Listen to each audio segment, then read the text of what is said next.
Accuracy, power, and speed.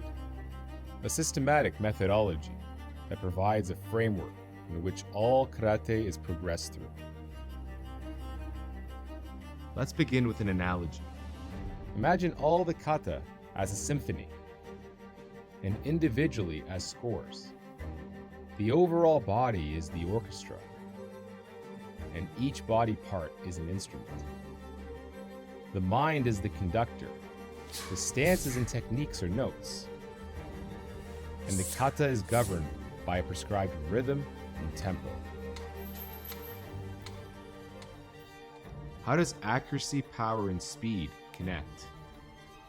Like tuning instruments, the body requires a baseline of general conditioning and mobility to practice karate. Well before performing a musical score, the violinist must learn how to hold the violin and bow, then perform the basic strokes while learning how to apply pressure and speed to each draw. Similarly, the karateka first learns the basic shape and detail points of stances and techniques. Through sanchin kata, the standards of posture, alignment, breathing, engagement, reinforcement, and grounding are applied. Then each individual movement, overlaid with those detail points and standards, has the full power applied through hip movement and momentum well before practicing kata at full speed. The progression of practicing individual basics, then training routines, and then kata provides a sequence for the instruments of the orchestra to begin playing harmoniously. Conducting the kata requires memorizing the steps, practicing bunkai to analyze and understand the intent behind the grouping of movements in kata, being conscious when transitioning between steps to move directly without additional movement or loss of standards. In my opinion, the speed step represents rhythm and tempo.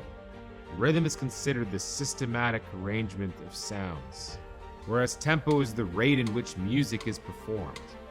Every movement within a kata follows a prescribed rhythm, which dictates the speed an individual technique is performed, the timing of transitions, and zanshin.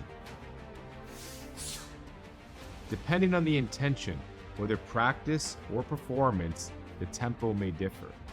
I believe performing kata at full speed means overlaying the detail points and standards for each individual movement, applying maximum power to every technique and transition as required. The tempo should be as fast as possible while adhering to the prescribed rhythm. Whereas when practicing, each technique and transition can be executed slowly and accurately, without power, while still following the rhythm at a much slower tempo.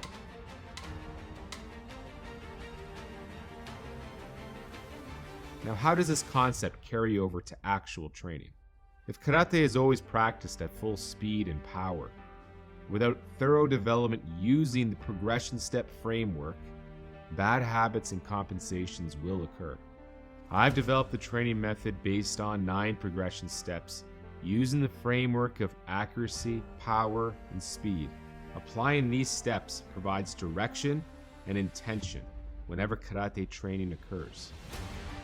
Each step requires a detailed explanation on when and how to be employed. By doing so, this training method lays the stepping stones of practice along the path to pursue karate.